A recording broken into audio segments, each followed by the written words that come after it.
Hasan is right, and I've been saying it for a while. The energy on the Democratic Party, the energy is on the progressive side. Okay, so I am joined by some esteemed guests. I'm so happy to have Hasan Piker is here. He's a political commentator, a content creator who live streams daily on Twitch and on YouTube. And I am a huge fan, and I can only learn from his greatness here in the streaming world. Also joining us is Akilah Hughes. She's a writer, a comedian, and the host of the Rebel Spirit podcast. And then a little bit later on, Godfrey is going to join us, a comedian and actor, a dear friend of the Don Lemon Show. After that, Katie Fang is going to join us. She's an attorney, a legal analyst, and the host of the Katie Fang Show right here on YouTube. Charles Coleman is an MSNBC legal analyst, former prosecutor, and a civil rights attorney, will join us in a bit. Anna Navarro is a host of The View. She's going to be on. Sunny Hostin, a host of The View, will be on as well. So thank you for joining. You have been sitting patiently, Akilah. Hasan, you have been sitting here patiently. I've had a lot of technical issues. Sorry. That's okay. So, Akilah, there's no debating what this is. Yeah, this is explicit racism. I don't think that it's even a new form of racism. It's actually kind of the oldest American racism, is comparing Black people to apes and monkeys. So I really appreciate you saying we're not going to split hairs on whether it's racist or not, because it's a waste of everyone's time. It's racist.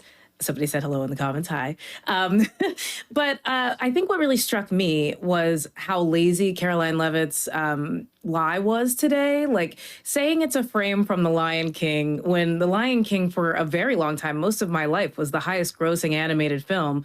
I don't know a single soul who hasn't seen it. We all know that there aren't gorillas in it, and there certainly aren't palm trees that look like that. It's just so stupid. And she, really boasts about being a young mother and being pregnant and having a kid on the way. And I'm like, well, do you watch the movies your kids are watching? Because this is the most popular animated film, before Frozen, and I guess most recently Zootopia 2. So I think it's like actually damning to come up with a very lazy lie, which also, like, to your point, makes it easy for the president to undermine her and say, well, it's just another person who works here, without naming that person, without calling for them to be fired, without a real apology, just more of the same. And so I think, especially in Black History Month, it's like a real slap in the face to Black people in this country. But, it's just more of the same from this racist administration. Hasan, what do you say? I mean, I think as the white guy on the panel, it's probably not my place to say this, but I have this theory of permissible racism, that the broad majorities of white people who might share racialized animus might consider to be like somewhat permissible, because anti-Blackness is baked into every orifice of American society, and there are a couple things that you can't touch, right? There's a couple of things that when you do it, even other racist white people will go, ooh, that's a little bit too much for me. And I feel like obviously the most, the classic example of this is perhaps best demonstrated by Lee Atwater, famous Republican strategist Lee Atwater, that said you can't say the N-word anymore after the civil rights movement. So you like find different ways of analogizing the N-word by attacking Black people from the point of welfare, claiming that Black people are welfare queens, things like that Ronald Reagan did. This is like, we all know that Donald Trump is racist. We all know that he is deeply invested in anti-Blackness as a primary part of his politics. I mean, this is the same person that took out a full-page ad in the New York Times to demand the execution of the Central Park Five. This is a person whose family was prosecuted by the federal government for refusing to rent out their properties to Black people. So we already knew this, and yet the Republicans are acting as though they're shocked now because he has finally touched on this like untouchable position where he is depicting Barack and Michelle Obama as apes. Is completely unacceptable. But I think it should maybe hopefully serve as a wake-up call for a lot of Americans who are still questioning whether or not he's racist. But I think at this point we all know, like, I mean, he is. I mean, he's been calling, he ran and campaigned on saying that Haitians were eating cats and dogs, which I thought would have been a turning point or a wake-up call for many Americans to go, wait a minute, you're talking about a bunch of black immigrants that have temporary protected status that you gave them, actually, living in Springfield, Ohio, boosting the economy of Springfield, Ohio, and you're just saying that they're eating, you're using incredibly racialized narratives about black people in that regard. You've said Somalis are a parasitic force that must be forcibly excised from the country, even though 95% of Somalis are American citizens. So there is no anti-immigrant advocacy there.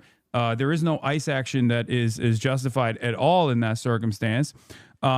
These are all very clear demonstrations of anti-blackness that is, I think, foundational to the Republican Party's politics. And this is completely indefensible even by other racists. Well, Hasan, this is also the party of even black people and brown people who say that, you know, there is no racism or systemic racism in America. Yeah, exactly. Right? Yeah, absolutely. I mean, it's just this is a big part of the Republican strategy is to deny the very real racial wrongs that have been committed in this country on the basis of blackness, like directly on the basis of blackness. And the solution, of course, is also going to be on the basis of blackness as well. And yet any kind of recognition of this historic wrong is considered to be the real racism, or what they love to say is reverse racism. Right. Yeah. I want to bring in now Katie Fang. Katie Fang is an attorney, a legal analyst, and the host of the Katie Fang Show right here on YouTube. Katie, thank you very much for joining us. When you saw this, I mean, we've got three folks. I know Hasan said he's the white guy, but Hasan is you know, he's not the white guy. If you guys know what that means. He's not exactly Harry, but he's not. Yeah. He's not Henry, but it's all right. And this is a diverse panel of people who come from backgrounds that are not part of a larger culture. So what say you, when you saw this? I wasn't shocked. I was a bit surprised that he did it, but not shocked. But that's the problem, isn't it? The fact that not us, right? Because we give a shit and we still care. But a lot of people like shrug their shoulders these days. They're like, oh, it's Donald Trump. He's just doing it. That type of numbness, that kind of permissive, like, oh, he gets the pass because we all know he's a racist, let's move on with our day. That's what's wrong right now. That kind of window of what they call it, the Overton window. I think that's the phrase, right? This idea of normalcy has now been shifted so far away from what is decent that there are several of us that I was getting shit today because people are like, well, you know, there's other stuff going on. I'm like, no. This frames the way that everything is rolling out in this country these days. I had an amazing conversation with our good friend Danielle Moody today, and she calls it the economy of racism. And she's right? Mm-hmm. Because if you look at it, racism is a part of everything. That's what Hasan said, right? It is so imbued in the DNA of what is happening in this country right now that we look at this and it's horrific. And, you know, Caroline Levitt can give this like half-assed explanation in defense of it.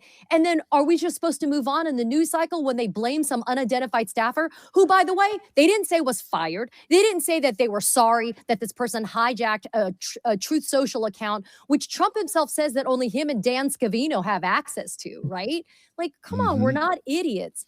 But when you do this, and you just allow it to move on in the news cycle, I'm grateful that we're continuing to talk about it today and on your show, Don, because I do feel like it has become so ingrained in what we anticipate and expect that I think people are now just kind of letting it go, and we should never let it go. So, look, you mentioned Donald Trump saying that only he and Dan Scavino have access to the account. This is him saying it, and then I want the rest of the folks to weigh in because there's a timeline here, and I don't think it would be that hard to figure out who it is, considering Donald Trump said this. Here it is. You know, it started off with Dan Scavino. I said, Dan, how do you work this thing? And I started dictating. I began by dictating to Dan and a couple of other people that we had, but they weren't Dan. And I'd dictate something, and all of a sudden people started following. And then on occasion, like about once every 3 years, Dan wouldn't be around because he was Ozer. I couldn't get rid of this guy. I call him the most powerful man in politics because he's the only one that has my number. He could say, I don't like you, voters. I don't like you at all. I'm fed up with you. I can't stand you. And that's the end of my political career. Dan's the only one that can do that. Where are you, Dan? Most powerful man in politics, I say. The most powerful. Why is some low levels? I know he can press it. Linda, he's got the number. Even Linda doesn't have it, although I'd give it to you. I trust you implicitly. I'd give it to you. But Dan could say something horrible. He could say something very sexually oriented. And that would end it, okay? That would end it. But he hasn't done that, and he won't do it. I saw your face, Akilah. The thing is that he's telling them. So there's always a video with these folks, right? Yeah. I mean, it started in the very beginning with the grab him by the pussy video, and that was locker room talk. But every time they say something, every accusation is a confession. Finally, what he said did happen. It wasn't sexual. It just turns out to be racist, or at least a little bit more racist than the stuff that he posts on a daily basis. But I don't know. Is this even the most racist thing that he's posted? Akilah, I saw your face as he was talking there. I mean, that's the thing. Like, the fact that we could have a list of most racist things said by a president is ridiculous. I don't know another president that I could do that for and be like confident that I have 10, maybe Ronald Reagan, but at least he was smart enough to code it. Like, this is just blatant racism. I think what shocks me about this entire situation is just how they're really relying on the idea that people are so horrible these days, that they would allow this to go unchecked, that people will just continue on.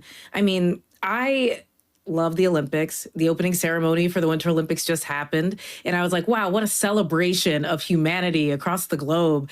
And this for the first time, I think, in my life, watching Team USA come out, who I am rooting for, I was just like, I feel bad for them. Like, it sucks that this is what they have to represent. And I wish that Dan Scavino would just end Donald Trump's career already. If he has that power, use the power, Dan.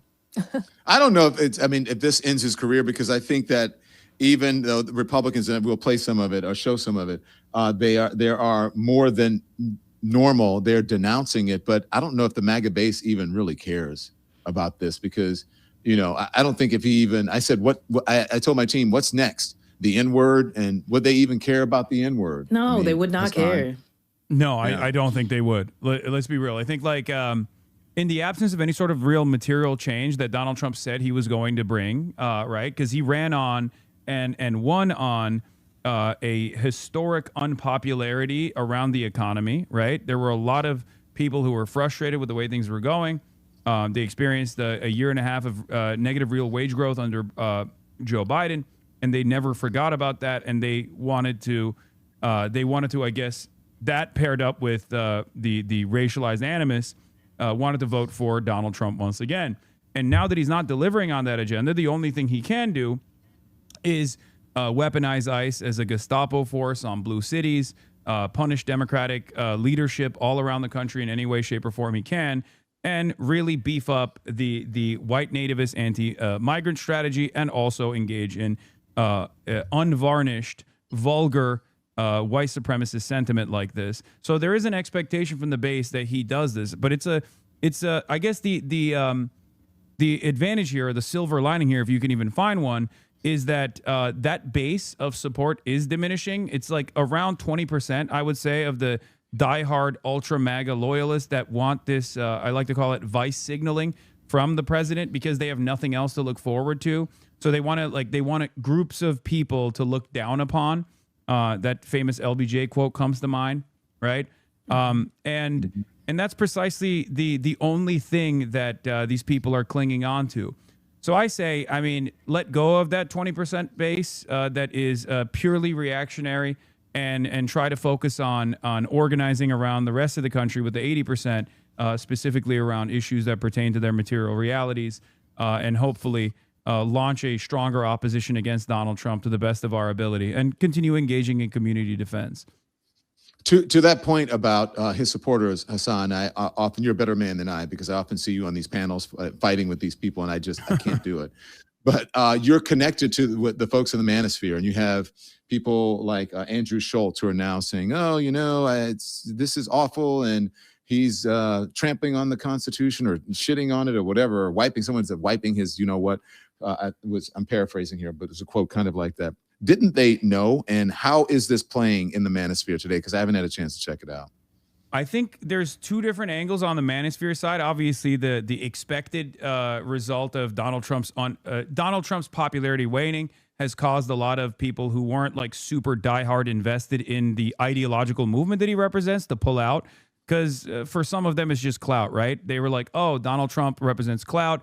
I get clicks. I get a lot of eyeballs. I get a lot of attention. That's good. I'm also privileged enough not to care if he wins, right?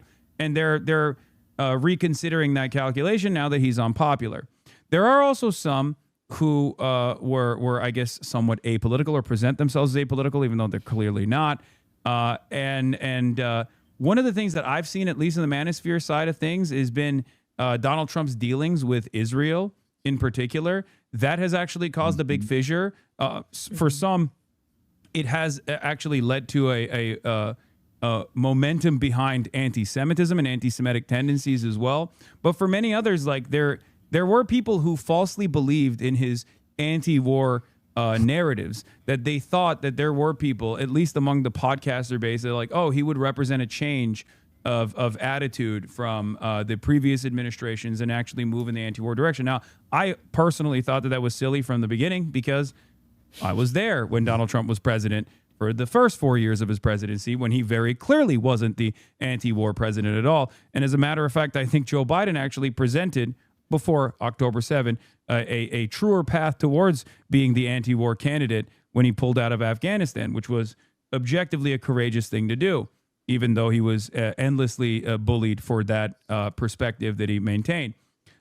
So do I think that this actually is, like a real change in attitude? No, I think it's more reflective of the base actually moving away, the independents moving away, the people that took a shot in the dark at Donald Trump, who were privileged enough to believe that Donald Trump could represent this seismic shift in establishment politics, who very quickly recognized that he is not representing this change at all. People who thought maybe if he deports enough undocumented migrants, the criminal undocumented migrants as Donald Trump presented it, which was built around a lie to begin with, but that's a whole different story, that the economy would improve. Now that the economy is not improving, they're realizing, okay, well, this is same old business as usual politics, and also more chaotic than and at least the stability to a certain degree that the Democrats offered. So they're recalculating, and I think the podcasters are responding to that change in attitude from the base of support. Yeah, I'm just wondering, have we heard anything from the Obamas? I don't think the Obamas have responded to this, and I don't think the Clintons or anybody else has responded to this. But Democratic leadership now, they're responding. Now, I want to play this. Let me just play it, and then we'll see. This is the minority leader, Hakeem Jeffries. This disgusting video posted by the so-called president was done intentionally. Donald Trump and his vile, racist, and malignant behavior. This guy is an unhinged bottom feeder. President Obama and Michelle Obama are brilliant, caring, and patriotic Americans. They represent the best of this country.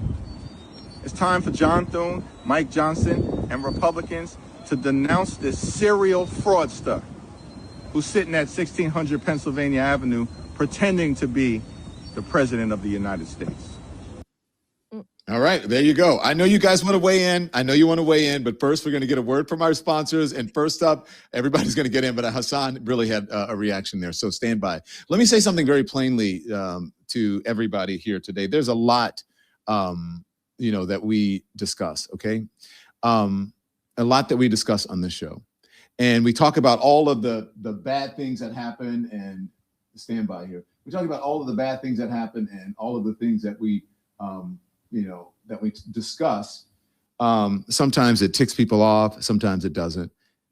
But this is something that I think we all are going to need some help with, and many Americans are needing help with right now. So let me just say this, because February can be a lot for a lot of people. A lot of people are dealing with issues, especially now with this administration. Everywhere you look, like this month, they're going to be flowers, candies, couples, and this feeling that everyone else has their life perfectly figured out, the perfect relationship, the perfect timeline, the perfect story. But here is the truth. Most of us are still figuring it out. When I first started the Don Lemon Show, I thought I had it all figured out. And, everything was just, going to come. I didn't think it was going to be easy, but that it was harder than I thought. Scripts, cameras, branding, merch, 1,000 decisions every single day. And when you're building something from scratch, your to-do list can start to run your life. So what changed everything for us was finding the right tool for millions of businesses. That tool is Shopify. Shopify powers millions of brands around the world. And yes, we use Shopify here to bring you the merch that you love. And it helps you build a beautiful online store, manage inventory, connect with customers, and even use AI to write product descriptions and sharpen your visuals. And if you are worried people won't find your brand, Shopify helps you to reach them with email and social tools built right in. So if you're ready to sell, you're ready for Shopify. So start your $1 per month trial at shopify.com/lemon. That's shopify.com/lemon. Thank you so much to our sponsors. Back now to the panel. Hakeem Jeffries out here dropping F-bombs. The biggest reaction from that was Hasan Piker. Hasan, you first, and then the rest of the group. I've been yapping too much. I think the lemon heads have heard too much from me. But I'll just say, look, I want Hakeem Jeffries to fight back against Donald Trump. Hopefully, this will be a pivotal point in what I would rank as somewhat weaker leadership role that Hakeem Jeffries has taken on in the oppositional framework that he's supposed to be advancing. So this hopefully this lights a little bit more fire under him. And he leans into the momentum that's coming from the base of the Democratic Party, where a lot of Democratic Party voters want Hakeem Jeffries and Chuck Schumer to fight back in more aggressive ways. Ana Navarro is here. Ana Navarro is a host of The View and a co-host of The View and one of my dearest friends in the whole world. Ana, thank you so much for joining us. Give 2 seconds. I just want Katie to weigh in on the F-bomb, and then we're going to get Ana in. So I'm grateful for the passion. It seemed a little bit forced, to Akila's point. What I would have loved to have heard, though, was a little bit less outrage about the racism and a little bit matching outrage about the lies that were a part of the bigger post. I mean, coming on the heels of them raiding Fulton County last week, coming on the heels of Steve Bannon and Caroline Leavitt saying, expect ICE at the polls in November. The fact that the video was being used to let people think that 2020 was a stolen election and that there's something defective about our voting machines is a real problem. And so in some ways, it was a pretty smart delivery vehicle for Donald Trump. It forces a lot of people will go and watch that video. They'll see the bullshit and lies and the conspiracy about a stolen election and about machines that have been hijacked to give the election to Joe Biden in 2020. And then they'll also get their rocks off by watching a racist clip. So in some way, maybe this was a part of a bigger scheme and a plan to be able to satisfy and throw red meat to this base. But Don, they probably should kind of walk and chew gum at the same time, deal with the racism, which we all expect from Donald Trump, but also say, don't believe the lies that are coming about the stolen election. Yeah. Charles, I'm just told by my team that you've been in the back in the green room for about 10 minutes. I'm so sorry. I didn't know you were in the green room. Charles Coleman is joining us as MSNBC legal analyst and a former prosecutor and a civil rights attorney. Charles, you have been listening to this, and I don't know if you saw Hakeem Jeffries, but overall, you can talk about that or what you thought when you saw this horrific meme come out and their excuses about it, which make no sense. I thank you for bringing me in, Don. I have watched everybody cook, and so I'm about to get on the stove real quick. First things first. I think everyone can agree that it literally does not matter that this was deleted, and so if anyone is combated with that, like, oh well, he deleted it, it does not matter, because the one thing, despite Caroline Leavitt's attempt to first blame another staffer and then to first sort of downplay the notion of it and saying that he's king of the jungle, and then second to blame a staffer, even with the deletion, there's one thing that did not occur from this administration that should not be surprising. There was never an apology, and there was never an acknowledgement of how offensive this actually was and how inappropriate it was. And so if there's any expectation that there was going to be a mea culpa around this, you should understand that this is an administration, and particularly a president, who thrives on the notion of being defiant and what we in our community say, loud and wrong. Like and so we have not seen an apology, and keep that in mind. So the fact that it was deleted means absolutely nothing, because it shouldn't have been there in the first place. The second thing that I want to say is we have to, at this point, if we haven't already, understand that for those people who continue to say, this is not America, this is not America, this is so un-American, this is yet another example that reflects that Donald Trump has taken a sledgehammer to the American veneer. The veneer that has allowed so many people to turn a blind eye and maintain the lie or the notion that this is not America. This is exactly the America that we have been telling people exists and has existed since 1776. So as we're in our 250th year, having a great time in MAGA land, understand that this is very much so part and parcel of America, and that this is not America because Donald Trump is the president. Donald Trump is the president because this is America. Mm-hmm. And I think people need to understand the correlation to that as we continue to unravel this. And as far as what Donald Trump did, obviously it's abhorrent. Obviously it's an aberration. Obviously it's offensive. But the key is our reaction. Hakeem Jeffries, I heard you. He's literally my congressman. What I want to know is, will there be a demand at a minimum for a formal apology? Where your F Donald Trump energy, where is it going? Because I appreciate the fact that this seems to have lit a fire under your ass. I don't know where that fire has been, but ultimately, if I'm going to see you and Democrats and Chuck Schumer and Senate Democrats as anything other than unserious in this moment, I want to know what you're going to do. What are your demands in terms of pushing back on the president? Because, Don, the most important thing in this moment that I submit is not what the president did, nor how the White House responded, because the White House's response was a function of what they saw from the public. When Tim Scott comes out and says that this is something that is the most racist thing that he's seen from this administration, then that says everything you need to know about the fact that this administration understood I really missed the mark on this in terms of my supporters backing me up. And so the deletion has nothing to do here in terms of the level of importance. It is truly the unrelenting response that must come from the public, because anything less normalizes this in a way that gives license not to Donald Trump, but to all of his acolytes and sycophants out there who would otherwise seek permission to further denigrate Black people and people in America who are not like them. And that's why response in this moment is of paramount importance, and it must be unrelenting. Tim Scott put out this tweet that we'll put back up. Tim Scott saying, praying it was fake because it's the most racist thing that I've seen out of the White House. The president should remove it. That was earlier. Susan Collins responded to him by saying, Tim is right. That was appalling. Okay, that was very strong, Susan Collins, whatever, a strongly worded note. They're cucks. They're all cucks, especially Tim Scott, too. Like, when he says this is the most racist thing he's seen out of this White House, like, yes, there's truth to this, because it's like, it leaves no room for doubt what he is doing. But like I repeatedly said, I mean, he campaigned on saying Haitians were eating cats and dogs. J.D. Vance went on national television and said, sometimes you have to lie about things to get people to pay attention. Like, I think right now is an opportunity to organize, to utilize the anger and the resentment that a lot of people feel on the ground. And realize that if nobody else has us, we have one another's backs. And Don, you were on the ground in Minneapolis. I'm sure you saw that momentum.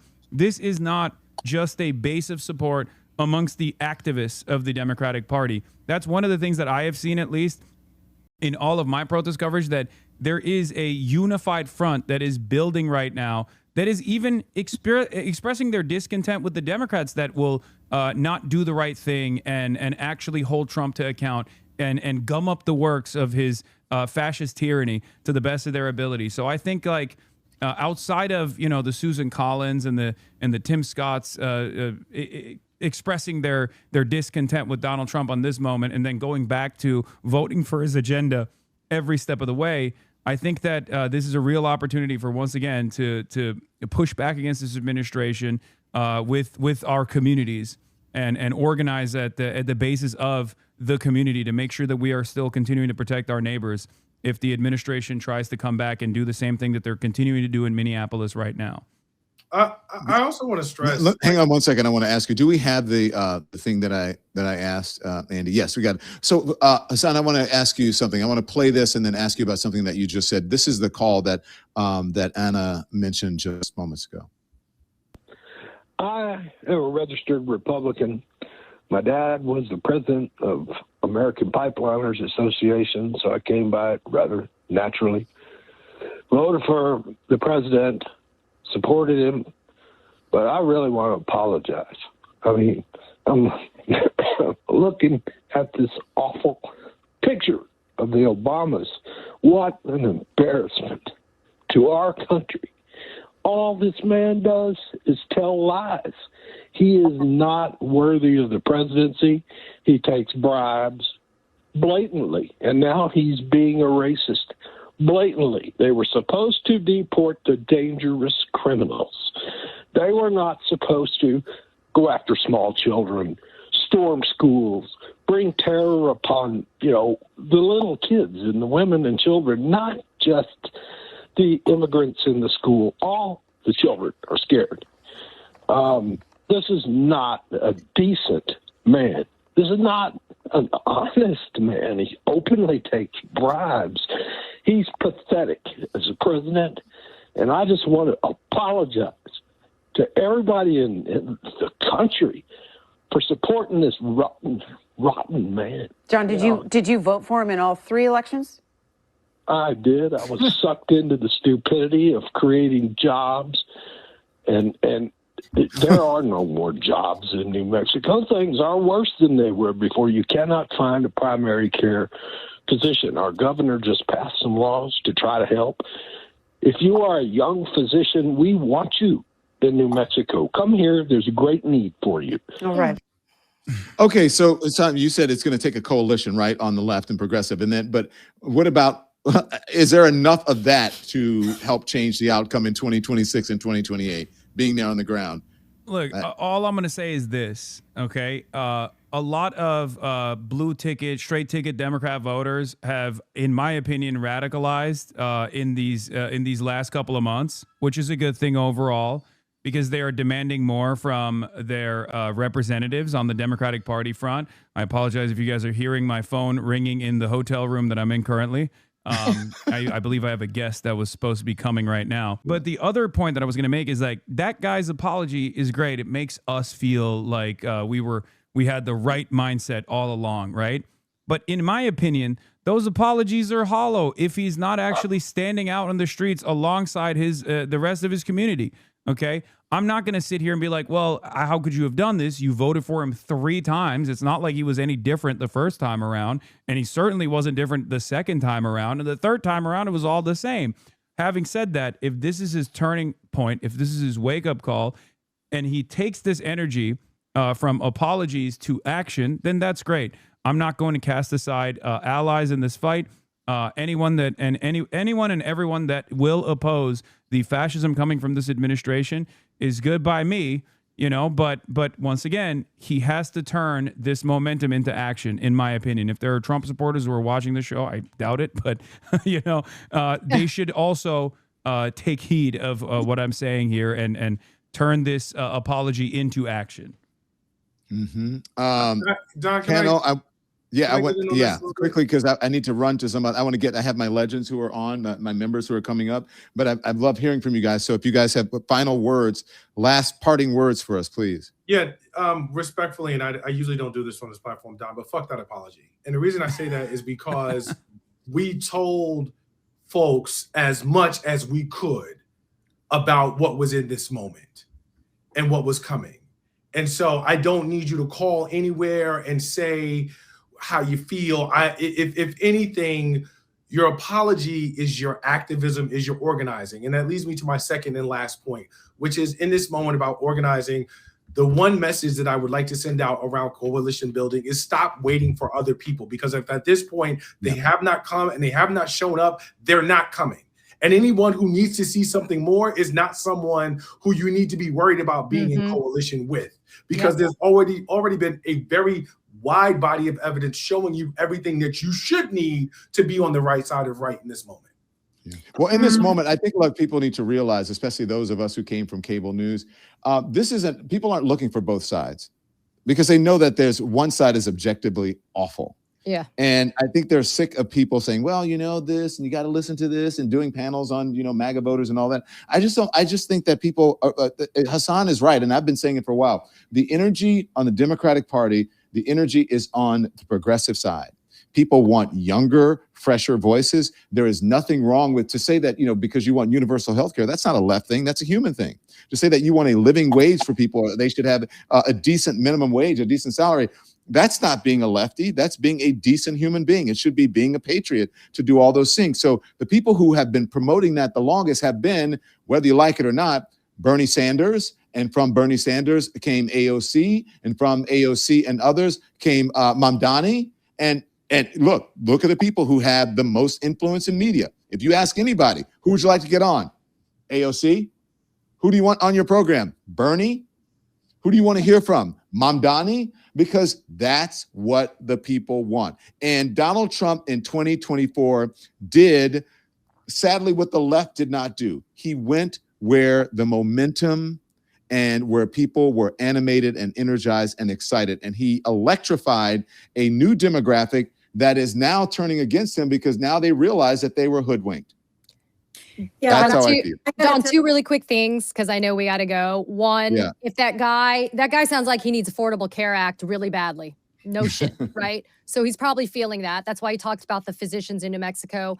And two, if the economy was better, triple Trump guy would not be calling into C-SPAN. End of story. Yeah. If the economy was better, you wouldn't be seeing the response you're seeing across the country with a 36% approval rating for Donald Trump, which is the lowest in 2 terms. Sorry. Yeah. I mean, I don't want to burst people's joy bubbles here, but. Well, you are. So let me inflate it a little more. Let me try to put some air into that joy bubble. Look, I'm probably the only person on this panel, I suspect, who voted Republican all my life until 2016. It is very hard to change from your traditions and your habit. And I will tell you this, you want that guy to go out there and organize. That guy took the proactive step of picking up a phone and calling into a C-SPAN show and has now given a testimony that has been amplified a lot on social media, on cable channels, on this show, and on many other platforms. And so I think we need to invite people. We need these people to vote with us this November. So instead of telling them all, fuck you all, you voted for him 3 times, it's nothing you can do and say now is good enough. I think we need to say, come back, come in. The water is warm, and let's be allies at least until November 8th. But also, listen, I think it's really important that everybody understand that everybody has a platform and there's many ways to protest and to take action. It doesn't necessarily mean being on the streets of Minneapolis, even though I respect those people enormously. I don't know if my Nicaraguan ass could be out there in -degree weather. It's cold in Minneapolis. Ask Hasan. Cold in Miami. Oh, yeah. It is cold. It's cold in Miami. I haven't left my house all day. So I do think, I know I sound like a little bit of a kumbaya, and that's not my nature. But we need these people, and we need to embrace them and amplify these people who are having second thoughts and who are regretting their vote. There's a lot here where I live. There's a Cuban guy here who's like a podcaster. He has got an image of Donald Trump tattooed on his body, and he's about to get his ass deported. He's deported. I saw that guy. I saw that guy this morning.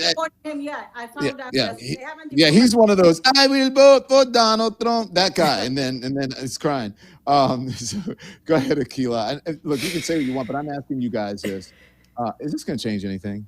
Do you think this has changed anything with MAGA? Listen, things are getting worse, so how will we know? Right? I think that the trajectory is downward. Like the stock market's in the shitter.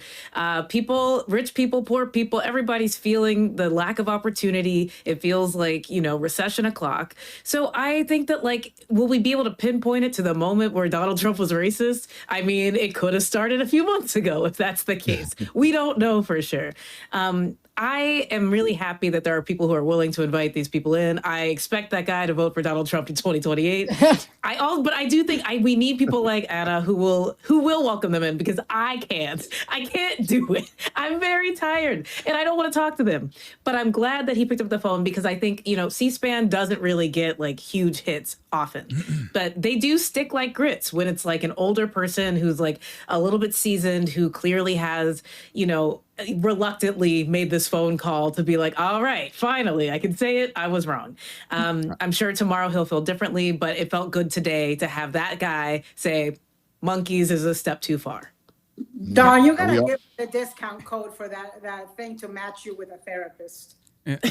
Can I say something? I know I've said a lot, and I'm sure people are tired of hearing from me, but no, we're not tired. Actually, I've been trying to get you on forever, and Jen Welch told me to give you shit about not coming on. Not having I know. I'm sorry. She told you right. That's right. Go on. But the thing I was going to say is this. There's this calculation that takes place every election cycle in the midterms, only in the Democratic Party, by the way. This never happens in the Republicans, what I'm about to say, which is, how do we get these racists on board? Oh, we have to become a little bit more racist. Oh, we have to become transphobic. Oh, we have to do this. We have to do that. No, we want those voters to come and vote for the Democratic Party, or to vote for the most progressive politician that's available. We want them to do that. But we don't want them to do that by conceding on these ridiculous lines. We want them to do that because we're offering something to every American unconditionally. Medicare for all is obviously a great example of this, because at the end of the day, racists need health care too. Racists need a roof over their heads too. And if they have that roof over their heads, and if they have that health care, maybe it's going to be a little bit more difficult for them to act out on their racist desires. Or even if they don't, it doesn't matter, because they voted for the non-racist option or the less racist option in that election. So my argument always is, instead of trying to bargain with them, and instead of trying to concede on these culture war narratives, offer them something to vote for the first time ever, instead of taking a defensive position and allowing the Republicans to dominate the conversation. This was a major issue in the last election cycle as well.